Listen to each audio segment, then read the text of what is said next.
welcome. Thanks everybody for joining us today. We're going to be talking about upside down app design and development to drive successful transformation.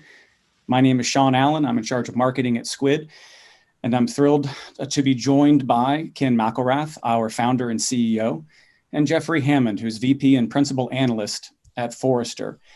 Jeffrey's been in application development for coming up on 3 decades, and about half that time has been at Forrester covering that same space. We're going to have a conversation today going back and forth between Ken and Jeffrey on the topic that I just introduced. So without further ado, I'm going to turn it over to Ken and ask the general question. Ken, what do you mean, or what do we mean by upside down app development and design? Well, Sean, let me try to give you an answer to that. Thanks for having both Jeff and I on this call today. First of all, I want to ask some questions, right? Question number one is, have you, like me, ever been involved in a very bold and exciting project that just fizzled out or failed before it was actually completed or before it realized its potential, where opinions may have overruled facts from actual users in the field? And in fact, well, I have another story I can tell about that later, but I'm not going to go into it right now. But or where maybe endless debate or coding of untested prototypes or untested solutions actually wasted a whole bunch of resources before you actually got to the conclusion where you could actually test with live users. And so, I mean, have you ever been involved in that? My guess is if you've been in IT for more than 6 months, the answer is yes. But hey, Ken, there's a reason that we have the term HIPPO, highest paid person's opinion, Exactly. And by the way, it doesn't change when you launch your own company, right? You get 6 months into it, you're like, wait a minute, was I the HIPPO? So some more questions you can ask yourselves are things like, do your software users need rewards or punishments to motivate using your system? I can't tell you how many times I've heard that. Do they report that it takes too long to get their work done, right? Because they have to navigate all over the place to find what they need, or do they end up preferring alternative solutions? Excel being probably the leading choice there. But you get the point. Or do they actually need a cheat sheet to use the system? Yeah, Ken, it's funny, that company I was at before I came to Forrester, I remember at some point a time and motion person took some analysis of how long it took a salesperson to enter a new lead into our CRM system. And we had gotten it to the point that it was about, I think, 25 minutes. And guess what? People don't enter the leads into the system. They just go out and close them instead. Great point. We actually had a project early on at Skuid where the success criteria for the project were the CEO of our company is going to get on stage in Florence, Italy, and is going to demonstrate the system sight unseen. And he has to be able to enter an opportunity into the system without having ever used the system previously. And oh, by the way, you've only got 6 months to build this brand new system. And it actually happened. The CEO is a major Fortune 500 company, gets up on stage and says, you want me to do what? Enter an opportunity. And he's all like, boom, boom, boom. Yeah, he did it. Try to do that with most other systems on the market. It's not easy to do it. But anyway, so another question you could ask yourselves is, how long is it taking to train on the system? Does it require training? And by the way, if it does, maybe there's something wrong there. Some other questions you might ask your company, right? Does your company mistrust your data because the users aren't entering that information that they're supposed to be entering when they're supposed to be entering it and the way they're supposed to be entering it? Do you regret that only a small portion of your system features actually get used? Or maybe do you even know what features on your system are actually getting used? Are you getting buried in support calls or help desk calls about how to use the system? Are you getting a lot of feature requests for stuff that you already know you built, but they don't know that you built it? And do you just get tired of hearing, we can't seem to ever remember how to do this right, we keep making the same mistakes?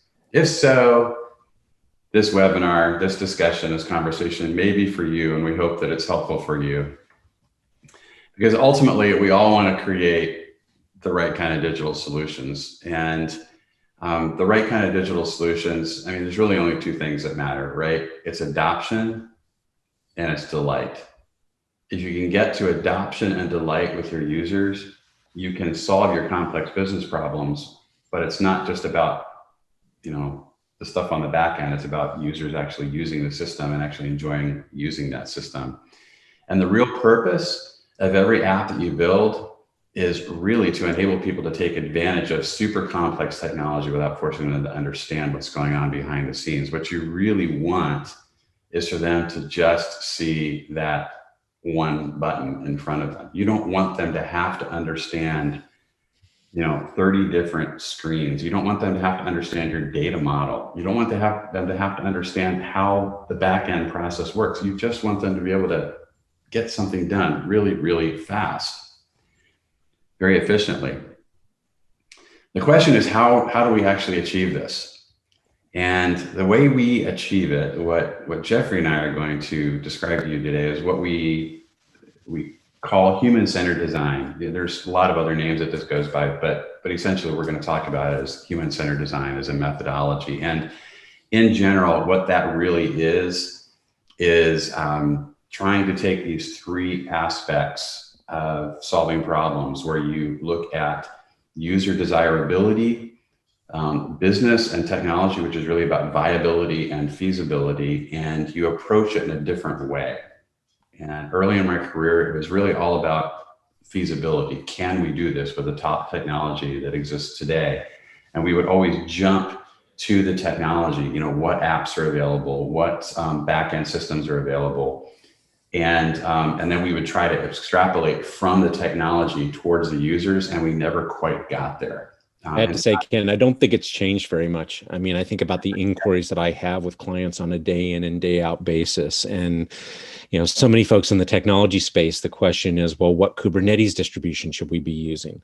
I don't know. There are 30 of them. Any of them can work. It doesn't matter if you're building something that nobody wants. And so many times we focus on the technology and are ignorant of the culture that we're using to build the solutions, the talent, the organization.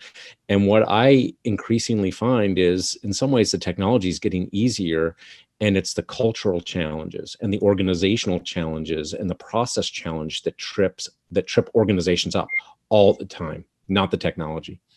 Yeah. And I think I can understand. I mean, I've watched this happen over and over again. You get lost, right? So as an example, if you look at many of the enterprise systems on the market today, you can tell where they got stuck.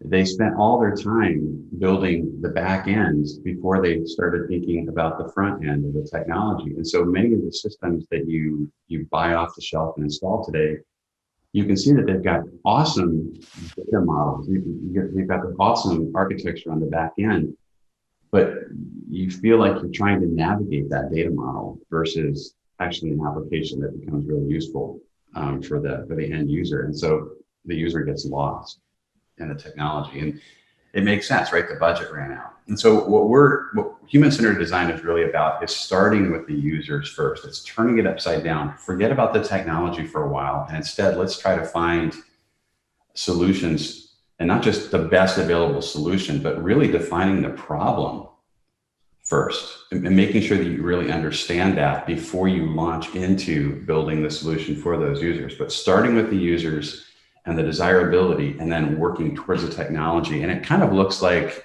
this next slide here, where once you understand the desirability factor, you can then begin to overlap the technology and the business, so that what happens in the middle is you get this a higher degree of overlap between the technology and the business viability and the desirability for the users. And you end up getting to solutions where there's much greater agreement between those business requirements and the technology stack.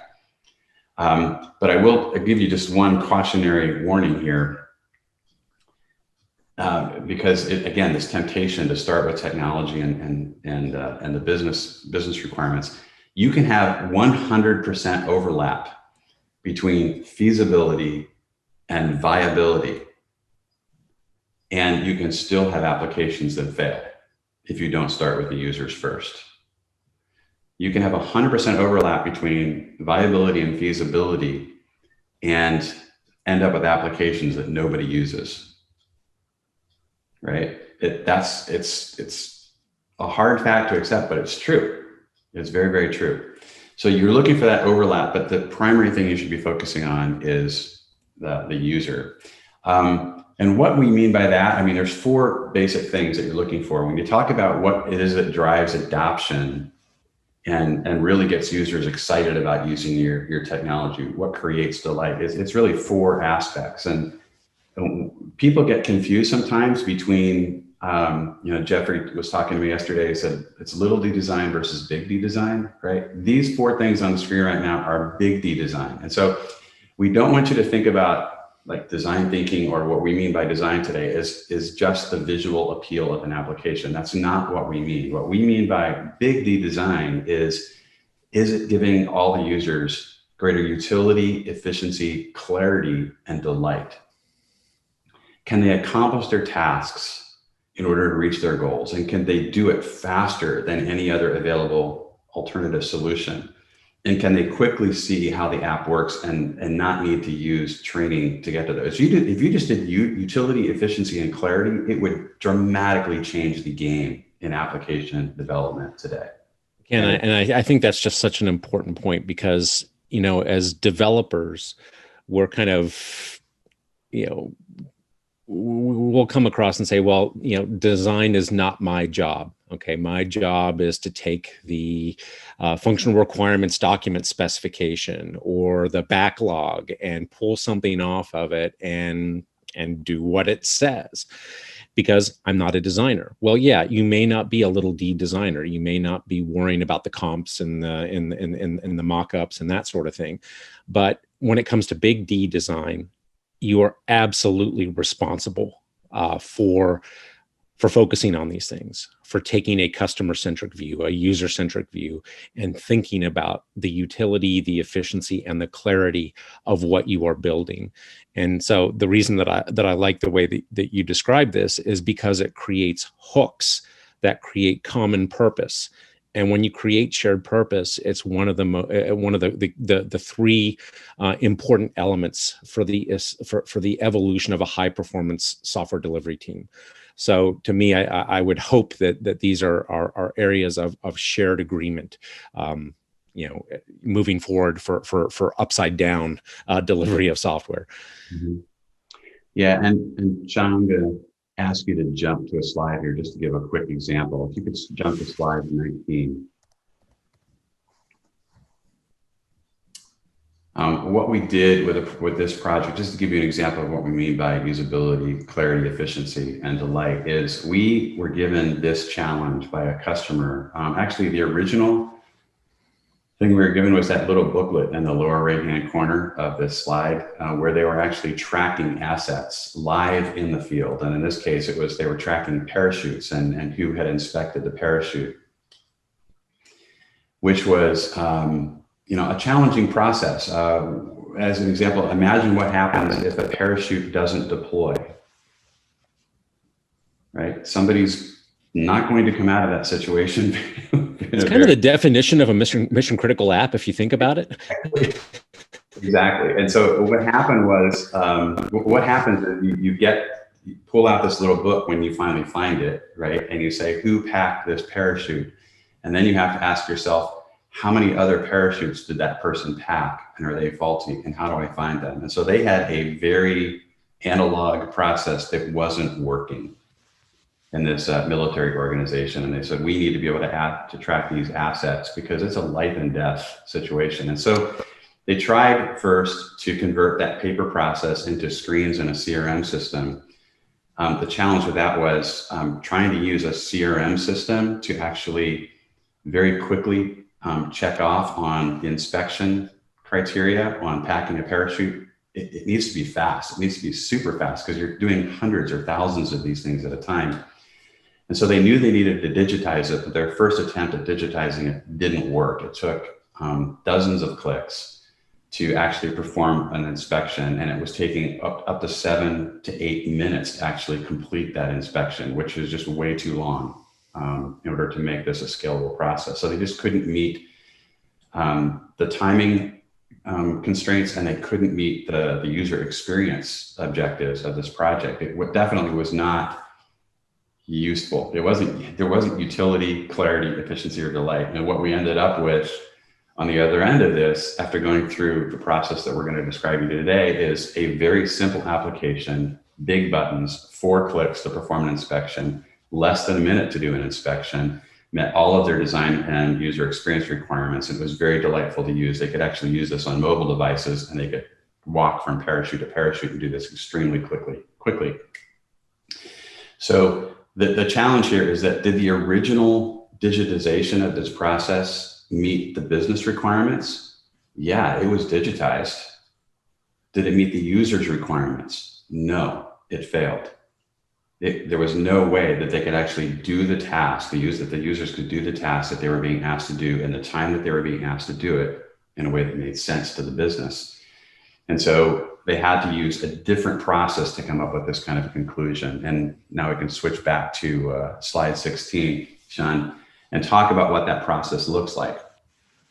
So you probably heard this terminology before, design thinking. My background in learning about this process was with a company at IDEO who trained me in design thinking.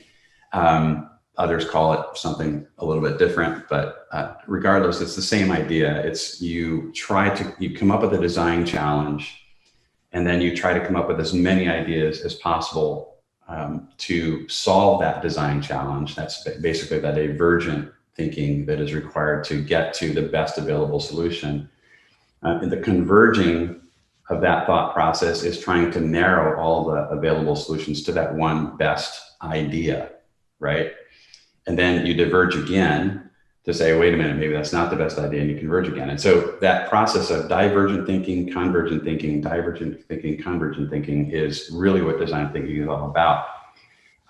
From my past experience, design thinking has got a bad rap. And the reason it's got a bad rap is because of what happens typically in most companies. And that is that you start with a divergent thinking, and then you converge, and you get to the point where you're ready to try an experiment, and you crash and burn. And the reason for this is in the tech world, in building applications, when you get to the experimentation phase, typically a handoff occurs. And the handoff occurs to either a systems integrator or a consulting company or an internal IT team. And they get really excited about building out this prototype, but they end up writing a whole lot of code to get it done. And by that time, they've basically spent their wad, right? You spend a whole lot of time and budget just trying to get to the point where you have a working prototype that you can test with the actual users. And that's mission critical to actually getting to a solution like the one I just showed you, is you have to test it with actual users in the field. And if it takes months to get to that working prototype, the budget is gone and the opportunity costs are super high. And what ends up happening is management will come in, or the business will come in and say, okay, we spent all this money, it's time to kill this project, it didn't work. Ken, I in some ways, I feel like I've spent my whole career dealing in software delivery, dealing with this reality. From when I started at the Big Six, and, we ran very traditional, what you might call waterfall type projects that, conformed to exactly this sort of reality. And then, I spent a number of years at Rational Software, and we really pushed the idea of iterative development. And we had the Rational Unified Process, and the idea of being able to work in smaller chunks, because those smaller chunks reduced the cost of trying to actually prove the viability of an idea. And then we went to agile development and the idea that, hey, if we work in 2-week increments, we can further reduce the cost of experimentation. And that actually has worked fairly well. But I think one of the things that I've seen is that a lot of organizations, in trying to change their delivery process, have not necessarily looked at some of the other constraints that make this a reality. And it's funny because I feel like over the last couple of years, all I've been doing is talking to people about the reality of Conway's Law. And if you're not familiar with it, Melvin Conway, 1967. So it's like, what, almost 40, 50 years now? Organizations which design systems are constrained to produce designs which are copies of the communication structures of these organizations. And the point that you made, where we hand it off from a design team, or we hand it off from the business to the IT organization, and it goes over the wall, and then the communication becomes sparse, and the touchback becomes occasional, and we don't have patterns of interactivity, I think is one of the things that results in these sorts of design disasters, if you will, things that don't satisfy the user's need. And so even as we've moved to things like agile delivery, to the extent that we have not changed the organization, that we haven't changed the way that we work together, hasn't really delivered or moved the needle very much. And I see this all the time, where you'll have, my favorite term is a long sprint zero, and the design team will kind of work together up front, and they'll do personas, and they'll put comps together, and they'll figure out what needs to be done. Lots of, kind of a combination of big D and little d design. But then you throw it over the wall to the development team and the testers and the devs that are working together, and then they throw it over to the wall to the ops team. And the cost of executing through that process is still too high. So I think one of the things I think I see you guys doing, and that I see emerging from other areas, is almost what I would call a post-agile or beyond agile way of thinking, that says we need to push even this harder, and we need to engage. And so when I look at like hooks for developers to think about with respect to big D design thinking, the idea of diverse teams is one of the first things that really pops out to me, because we try to get that diversity through things like product management or product owners as a proxy. But it's not enough, because you don't get to that delight, and you put everything from a responsibility perspective on the head of a single person that may not be well equipped to handle that. And so, to me, that's part of, I think, the importance of what you're talking about with upside down thinking, is we've got to get beyond some of those crutches that we've put into place to try to solve this problem that are, quite frankly, not working. Yeah, preach it, man. I love your graphic, because I can't remember which slide of this one. Yeah, that's a really cool one, because you basically talk about it shows the same thing. I think this is from MIT, right? Yep, it is the same thing, where you have to converge around something, a prototype, but then you have to very quickly jump back, and you have to get feedback from everybody in that cycle. Something that I love that you mentioned yesterday was the idea that we can't treat specialization like in a way that diminishes actually the humanity of the people who are building the solution. From my perspective, that may be a big statement that you just made there, but when you hand something off to a software engineer and just tell, okay, here's our requirements, just go build it, that just seems so dehumanizing, because these are brilliant engineers, right? They want to be a part of speaking into that solution too. Everybody needs to be a part of that. You have to figure out different ways of interacting as a company. And fundamentally, my belief is the reason for that is because I think we've chronically mismanaged software delivery and the metaphor to manage it. I still have conversations with folks where they talk about wanting to put a software factory into place, or if they're working with SIs, that the contract is really the definition of the work, because that's just how you work when you have a third party do your development.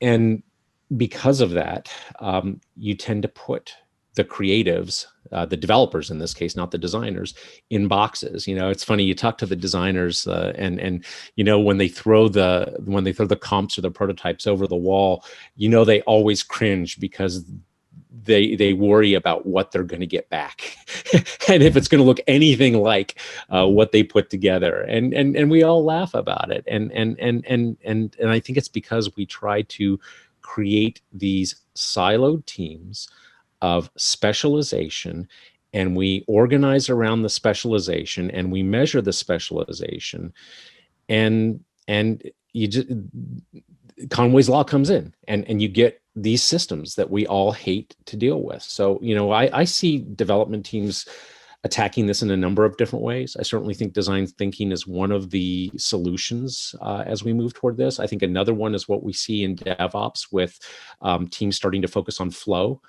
Because one of the things that flow does is get you to where you stop looking at, well, have I done my part of the job? Done on check-in, we call it, from a developer perspective. I'm all good. And then you start to focus on shared purpose and how you are moving capability through the system. So, one of the most interesting measures that we're seeing folks look at right now is the idea of time to flow. So if I want to do something for the user, how long does it take me to actually get that in the user's hands?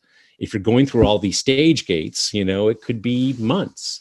If you have a cross-functional, diverse team that has the ability to make changes very quickly, it could be days. And that changes the game. And so I think one of the things that you have to look at to make design thinking work from a technology perspective is you have to say, how do we lower the cost of experiments? How do we lower the cost of divergent thinking? Because when we can drive down the cost of divergent thinking, we can do it more. We can get more benefit out of it.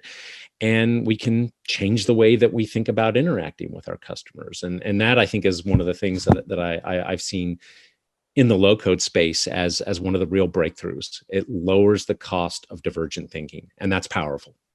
Mm-hmm. Yeah. And I would add to that increasingly it's lowering the cost of or it's breaking down the silos, I would say. There's an inherent cost in having siloed, specialized handoffs across the organization or and outside the organization. And with the right tool set, you can actually break down those barriers too. Because really the whole tool library, as if you will, of tools that are used to build apps, those are siloed as well. You use this to do your initial wireframes, you use this to do this, you use this to do your code, you use this in DevOps. And that fragmentation has made the process challenging too. And so as those tool sets, as the barriers begin to break down between the tool sets, I think it's going to help as well. Yeah. It's funny. This is one place where I see organizations run into the process trap, and I'll go back to my Rational days. RUP was okay for its time, but it was 10,000 pages of content. Okay, how long would it take an organization to apply all of those? Mm-hmm. And it's not RUP today; it's SAFe.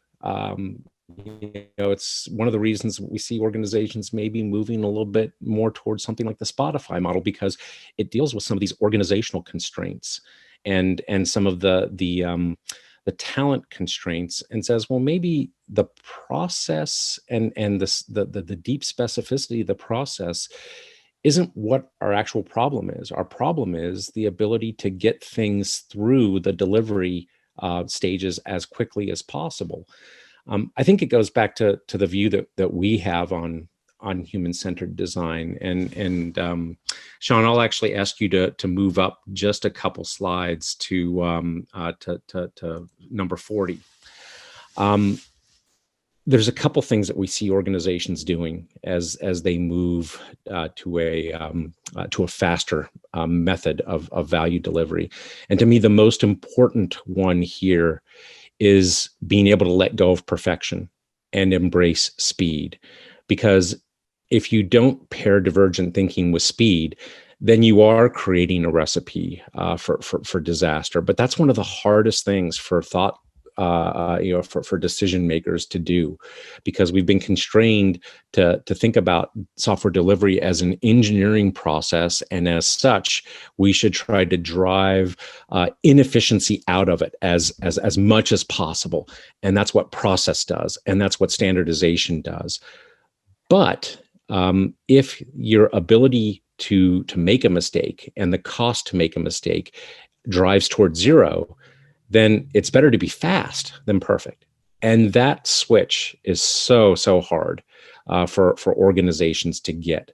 But once you do, it totally changes your way of thinking, and it's empowering, it's liberating from a developer perspective, because I can start to have lots of good ideas. I can start to prototype those ideas. We can get them in front of our customers and our employees in the matter of days as opposed to months. And we can take the benefit of that and we can use it to power the next wave of divergent thinking.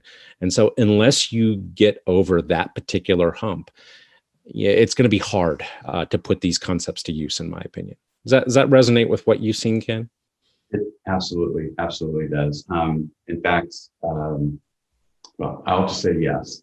Right. And actually, I'm going to jump in because it's a good time to weave a question in from the audience around basic. I'm going to paraphrase. This sounds great, and I would love to champion this at my company, but I don't feel like it would work for application development, right? I mean, it may work in other areas. So how would you guys respond to that? I think a lot of it depends on the type of workload that you're trying to create. And actually, what I would love for you to do, Sean, is go to slide number 51, because in the past year, we've seen a lot of folks being willing to try things that they never would have thought about trying before because of the pandemic. And in particular, in application delivery, we had situations where organizations had no option. They had to get applications out in the matter of weeks, not months or not a year. If you were a brick and mortar retailer, you had to get curbside delivery out there as soon as possible because you were bleeding millions on a weekly basis. If you had a lot of employees, you needed to be able to get health checks and track and trace applications out there. And so because of the disruption, people were willing to try new things. And I think what it really did was drive home one of the things that I see as a blocker to using new technologies specifically for application delivery, and it's what I call the leap of faith. We did some research a couple of years ago where we went out and talked to a bunch of CEOs at large companies, about a dozen. And we, basically the premise was, what do you need to know about software development? The idea being, well, CEOs don't need to care about software development, right? They got to care about meeting, shareholder expectations and making sure that they answer the calls of the CFOs that are trying to ask them about budgeting. And it turns out, though, that increasingly CEOs are more sensitive to the role that software development plays in being able to codify their IP and their unique value to the market and digitize it. And so they do care about software, but they don't necessarily know enough about it to know the right things to do. And so what emerges out of that is that at some point, they've got to trust somebody in the technology organization. They have to take a leap of faith. And it's the size of that leap of faith, which is the most important thing for success. If you require them to take a huge leap of faith, we're going to take our mainframe application and we're going to modernize it, and we're going to throw a low-code, diverse team against it, and we're going to deliver something that replaces it in 4 months. That's probably not going to work. That's a pretty big leap of faith. But I would bet that there are all kinds of small leaps of faith out there that you can have your executives take and demonstrate and deliver on. And what happens is, as those first leaps of faith get justified, the appetite for taking larger leaps begins to grow. What else can we do? So in the disruptive world, the willingness to take those leaps of faith is a lot higher because there's nothing to lose. So I would look for areas where there is disruption in your business. I would look for areas where there is disruption in the way that you are dealing with your customers or your employees, and say, is this a place for us to apply an upside down way of thinking and prove value? Yeah, a fun addition from the crowd in the chat is never waste the opportunity of a good crisis. Yeah, exactly. You got it. And so when you think that applying, it's funny. There's a decision change management framework that I've seen used for years. It's called Ken. And if you're not familiar with it, put together by a guy named Dave Snowden out of IBM in the 80s. But it basically asserts that there are kind of 4 types of problem domains. There are simple problems, there are complicated problems, there are complex problems, and there are chaotic problems. For simple and complex problems where you have emergent best practices and they're well established, the ability to move fast, to understand, and to run experiments maybe isn't quite as important. Although you could argue that we've got lots and lots of CRM systems that say that user delight is something that still doesn't fit into that model. But when you look at complex or chaotic problems, the ability to get feedback as quickly as possible is one of the ways that you deal with solving problems in those domains. And that's where divergent and convergent thinking can be so critical to get real human telemetry on what works and being able to react. And I think it's one of the reasons that the core agile principles, not necessarily all the processes that have spun out of them, are actually so complementary to the idea of design thinking, because they enable this sort of convergence and divergence. They drive the cost of that down, and if you can put it together with technology that also does the same, then they become force multipliers and give you even better ability to change the way that you think about delivering things. Yeah, Ken, do you have anything to add to that before we switch over to our the closing topic around how we get a return on all the investment around these ideas we've talked about here? Yeah, I just have one small thing to that, and it goes back to the cultural issue. I think that with the low-code, no-code solutions that are available out there to accelerate and really augment, I call it putting agile on steroids, that process, I think there's a danger that we've had to caution several of our customers about. Is like, wow, they look at like an initial solution that is produced in a week. And like, if you guys can do this in 1 week, then let's open up the kimono and let's solve the biggest, most hairy, complex problem that we can possibly solve. And we're like, no, that's not the right way to go about this. Let's get this out to users first, get their feedback, and then do small incremental steps along the way. There's always a danger when you encounter the incredible power of a new tool to go too far too fast and to get lost in the vastness of this big overarching project versus taking bite-sized chunks. Because whether the technology can accomplish this is just one part of that cultural transformation equation, right?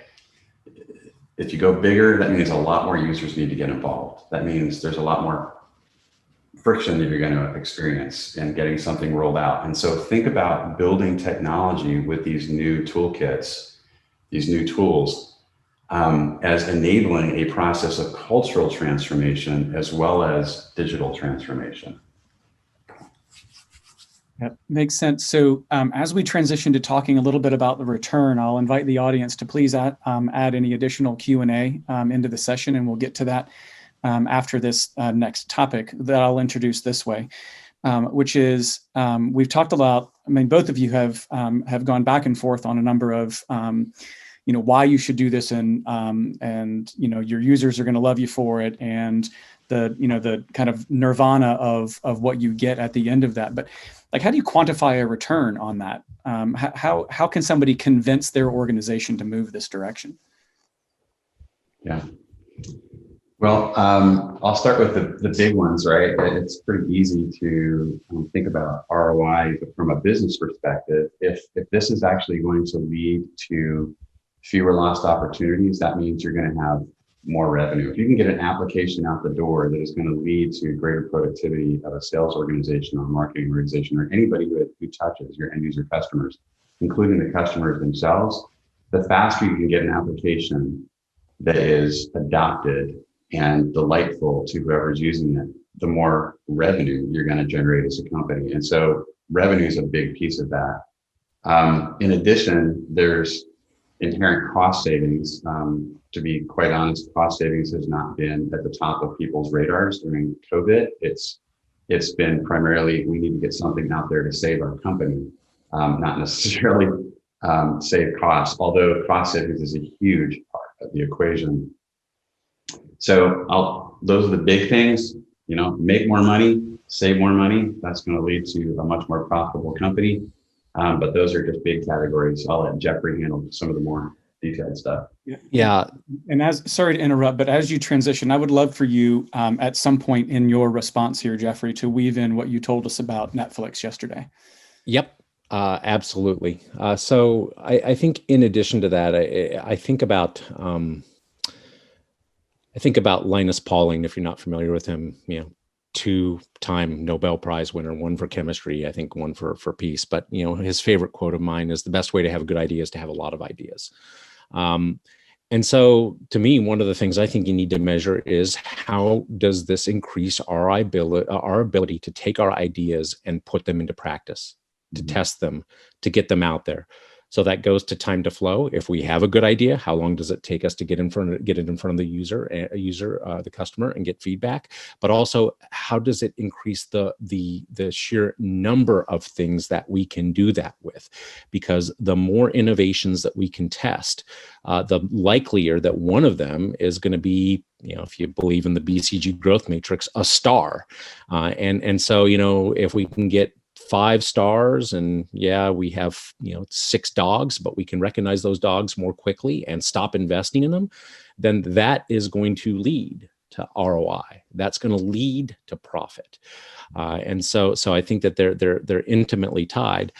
I think the other thing is that if as developers we get in front of our customers more and get that feedback, it creates shared purpose, and that's incredibly important. And this leads me to the Netflix story.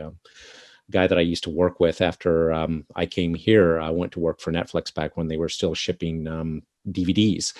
And I called him up one day for some research that I was doing, and I asked him, how do you measure your developers? And he was like, it's really, really easy. We measure our developers based on the number of hours of online video our customers watch on a monthly basis. And if you think about from a flow perspective, how powerful a statement that is, it's not on how much code they've checked in. It's not what their defect density ratio is. It's not how much they've taken off the backlog or all those efficiency measures that tell us that we're doing a great job as a developer. It's a human-centered metric. The belief being that if the customer's watching more video on a month-to-month basis, you must be doing something valuable and profit will result from that. And the resulting behavior was that when you put information radiators up in the development shop that had that metric and you could actually put it up there, people looked at it, developers paid attention to it, and they started asking, what could I do that might actually improve on that? What experiments could I run?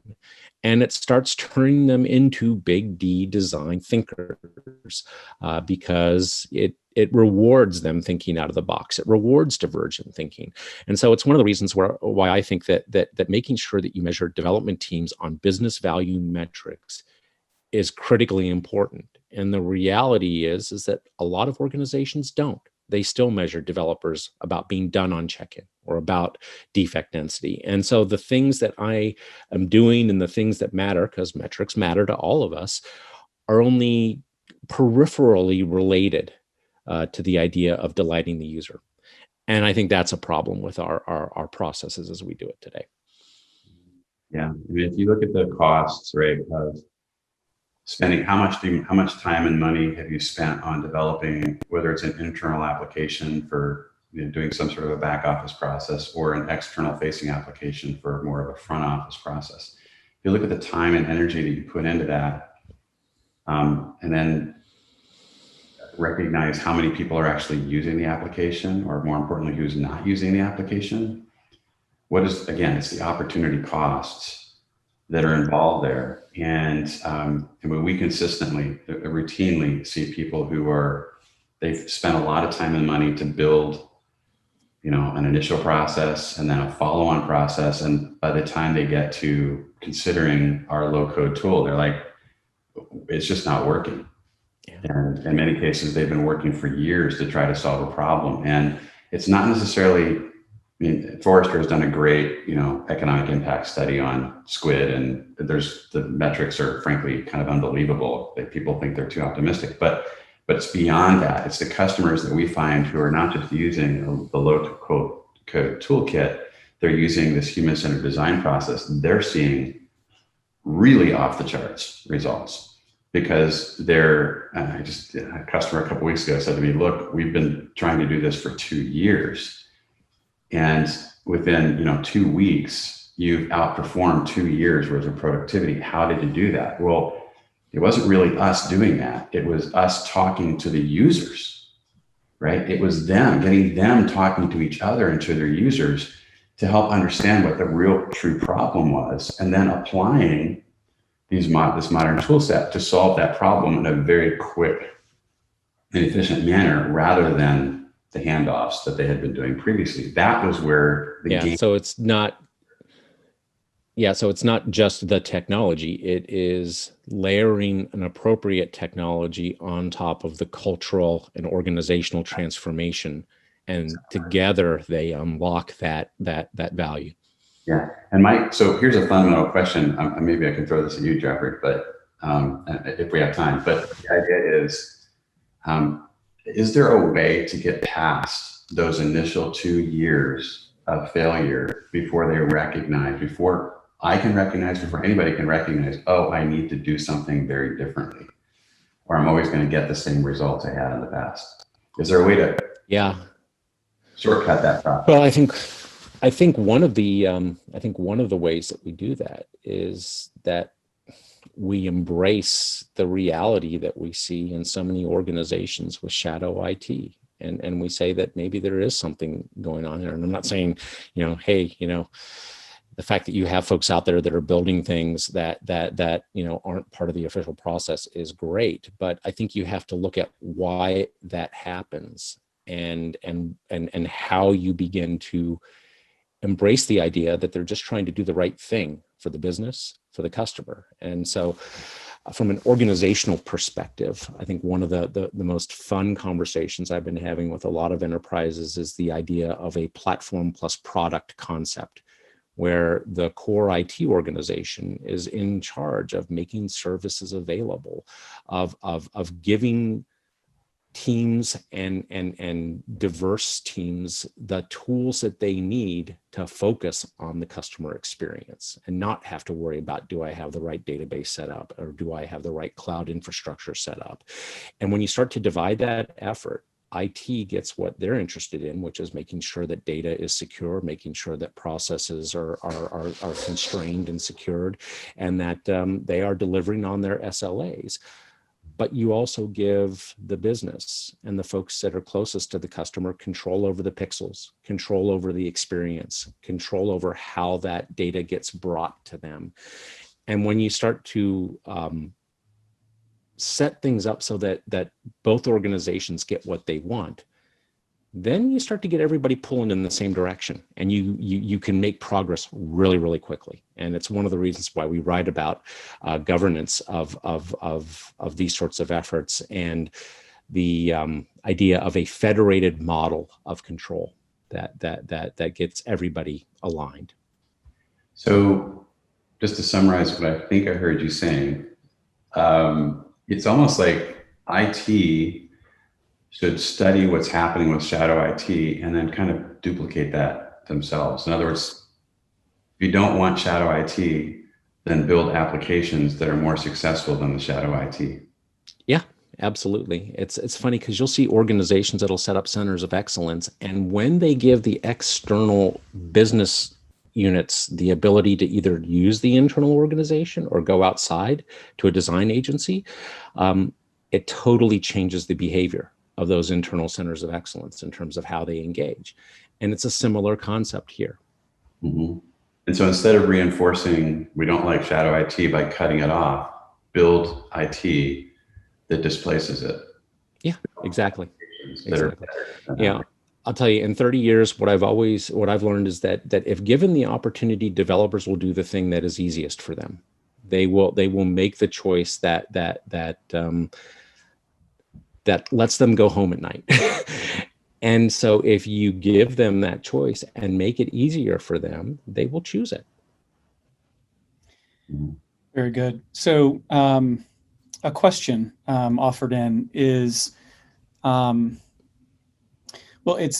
is there a high level framework that you'd recommend? It's the, how do we put this into practice, right? Is there a high level framework that you'd recommend for applying design thinking in the app dev process? And I don't know if that's a framework or like maybe like a guiding principles kind of a thing, like you talked about, Ken, and utility, efficiency, clarity, and delight. But how would you recommend folks put this into practice? Well, I think from my perspective, I would start with the phases of design thinking itself and say, we are going to run through these sorts of processes. We're going to start with a divergent idea, and it's funny because I told this to Ken yesterday, and I think he laughed a little bit. We essentially used a design thinking process on the first robotics team that I was a mentor for in my son's high school. And the first thing that we did when we got the challenge, which we had 6 weeks to deliver a working robot for, was spend a weekend engaging in divergent thinking, all the way that we could solve those problems. And then we immediately set into a set of tests. So the question was, well, what are the most important tests that we need to run right off the bat? Mechanical tests, how are we going to make that robot drive? The fundamental types of things. And by the end of the first week, we're going to try to have enough provable concepts that we can look to begin to make some decisions and to begin to converge our design. You can do the exact same thing with software. So let's say that you are using a Scrum process, so some sort of Scrum related process. In those first sprints, what are the ideas that we can test, the most important ones, to get in front of users that are going to allow us to begin to do some convergence, not dissimilar from what you see in some of the lean startup concepts around the idea of minimum viable product. But then I think the key difference here is that as you go into follow-up sprints, you don't basically say, okay, we're done with design, we're done making changes. You understand that the telemetry that you're going to get, the data that you're going to get, is maybe going to force you to diverge again, and you plan for that. So the sprints very much focus on this process of yin and yang between what have we proven and what have we uncovered, and how is that enabling us to move forward. That's what I would do. Yeah, and I think, there are organizations out there who can come in and train your company on how to do design thinking effectively, but it's not as complex as it sounds. It's messier than it sounds, messier than it appears in this graphic, but it's not super complex. I used to do training in my past, and we can take a group of people through a design thinking process to solve a huge, hairy problem in less than 3 hours. And they're shocked at how quickly they can come up with a variety of different solutions and converge on those solutions and actually be able to sell those solutions to other people in the room in very, very short order. And they're not tiny little problems, they're big ones. And it's like, well, what could you do if you applied this to the problems in your company? And they're like, oh my gosh, if we did this in 3 hours, what could we do at our company, right? But one of the reasons we built what we built at Skuid is because I realized that this was really going to be frustrating for IT folks. They needed to have the right tools in order to do that converging very, very quickly, diverge again, and come back and just continue to iterate over time. Because even if, by the way, you go through this process and you do it extremely well, and you crank out a solution in, let's say, a month, that gets rave reviews by your users, and they're using it like crazy, you got 95% adoption, that solution is going to be outdated almost instantaneously, because the needs of the business change, the business environment changes, as we've seen over the last year, and they're going to want it to be continued. They're going to want to continue to iterate that, which means you're going to have to do more prototyping, more divergent convergent thinking, and continue to iterate on that application. And so you can't do that cost effectively with an old world or an old school development process internally. You have to have a very different mindset. You have to have a very, very different tool set, and you have to be thinking about not looking at applications as projects that have a starting point and an ending point, where we started here and now we're done. It really is a product. You need an organization have a product management mindset, but so that you're going to be managing this thing over the long haul as a product that's going to evolve and iterate over time. So, two techniques that I think would work very well in that world. Kanban walls, the idea of being able to take an idea, put it up on the Kanban wall as demand that could be pulled, and then run it through the delivery process so that you can test it. And that kind of brings me to the second one, which, some people call test-driven development, hypothesis-driven development, but knowing how you are going to evaluate the success of that idea when you pull it through the process. You put those things together, and now you've got an engineering mechanism to deal with this convergent, divergent, push-pull. And if you are using the user's response, the four things that Ken put up, including delight on the result of what you're pushing through, then you've got a mechanism for ongoing delivery. mm-hmm. Yep. Makes sense. Well, we're coming to the top of the hour, gentlemen. Thank you so much for the fascinating conversation. Do you have any closing thoughts? Well, Ken, I want to thank you for inviting me today. I've been as frustrated, I think, as any developer trying to figure out how we work better with, maybe little d designers and almost getting focused around the axle of the connection points to little d design. And I actually think that one of the things that a focus on big D design does is it helps us focus on the hooks and the connection points that really matter. And we can deal with some of the little things like design systems and that sort of thing. But it really, I think it helps me, think about a better framework for thinking through these challenges. Mm-hmm. Well, I really appreciate having you, Jeffrey. Thanks for taking the time to spend with us. But I think we're at the top of the hour, Sean, so we probably should bring it to a close. That's what I'm going to do. So with my thanks, Ken, to you, and especially to you, Jeffrey, as our guest speaker and overall expert on the space. Thank you both for the time that you spent preparing for this and the fascinating conversation that we got to witness over the last hour. And thank everybody in the audience for your time and your attention. And I hope you got something out of it. And if you would like to see a next step of how you could apply this in your organization, we invite you to go to skuid.com and take a peek. Have a great day, everybody. Bye-bye. Bye.